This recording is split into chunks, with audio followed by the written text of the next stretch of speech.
Hello to you all and welcome to Close Up on ABC. I'm Seleshi Damso.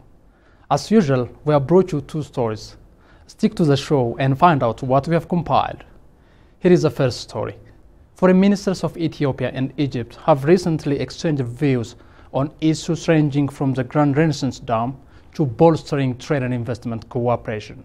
Egyptian foreign minister said his country acknowledged Ethiopia's legitimate right to build the Grand Dam without harming the share of others, including Egypt. Ethiopian foreign minister told his Egyptian counterpart that Ethiopia is open for dialogue to settle any possible disagreement in regards to the use of the Nile waters. Here is Abraham Asrat for the full report.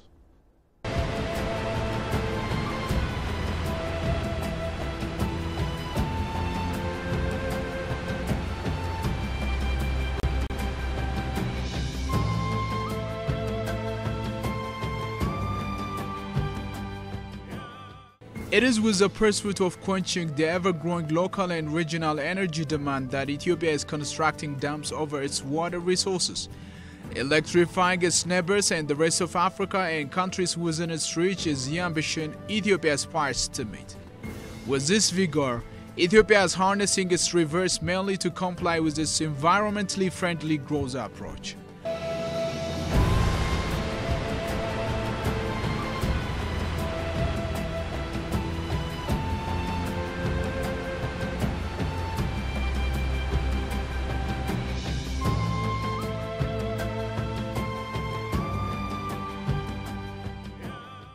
One of such projects is the Grand Renaissance Dam, which is being constructed on River Blue Nile. The dam is built to address the long development quest of the people of Ethiopia.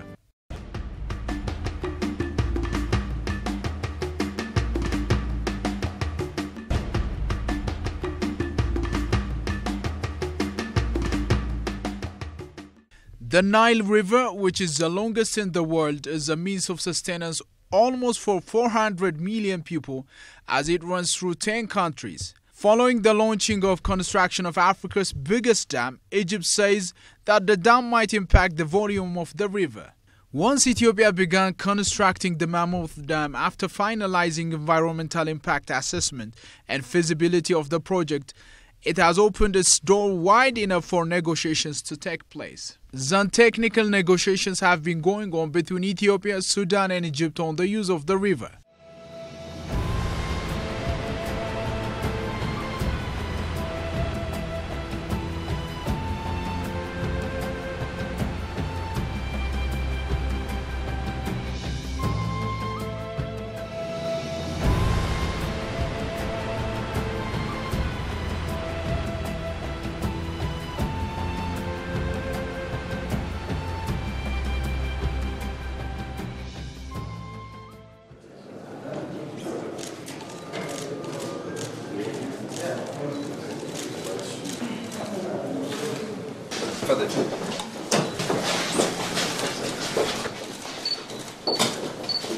It is to exchange views on the fair utilization of the Nile River and enhance trade and investment ties between the two countries that foreign ministers of Ethiopia and Egypt recently met in Addis Ababa.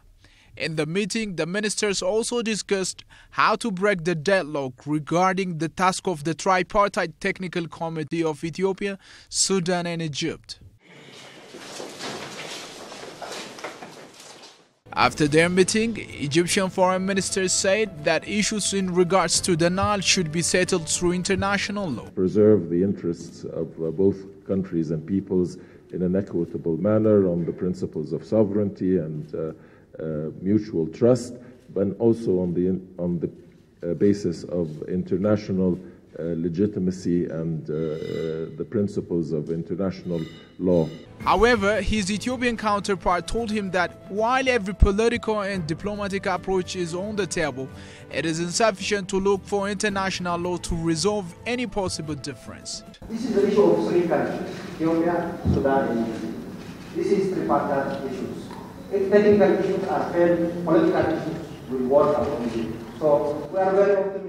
Back to Egyptian foreign minister, he underlined the importance of preserving the Nile River while at the same time maintaining Ethiopia's right to develop. The mutual acceptance and recognition of Ethiopia not significantly harming Egypt's interests in this regard, while Egypt has recognized the importance of economic development for Ethiopia.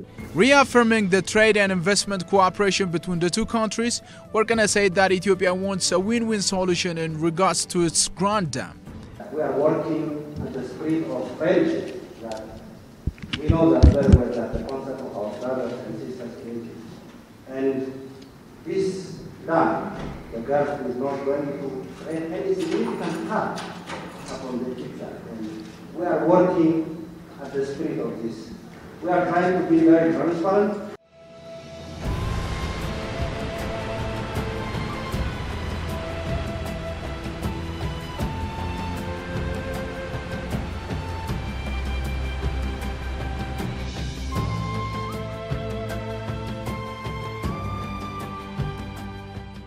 In another account, Egyptian Foreign Minister Sameh Shoukry also met with Ethiopian Prime Minister Hailemariam Desalegn, where they discussed the upcoming visit by the Premier to Cairo. Prime Minister Hailemariam and Minister Shoukry also discussed bilateral relations as well as the challenges facing negotiations over the Renaissance Dam and how to proceed for a win-win outcome.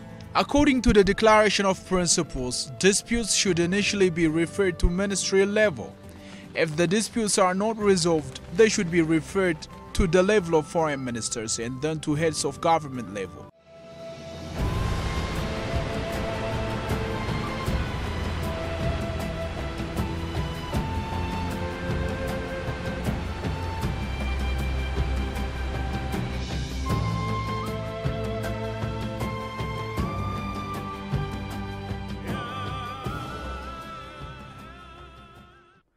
Welcome back. You are watching Close Up. I'm Seleshi Damso.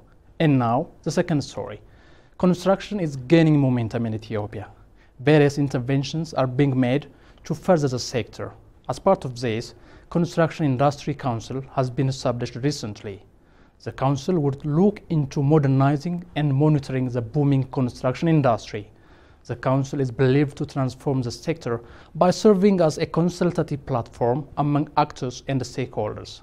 As part of its national development undertakings, Ethiopia is duty-bound in constructing massive infrastructure to boost regional integration. The following account by Zarihun Getachew gives you a sense of the significance of the Council and the success, limitation and prospect of Ethiopia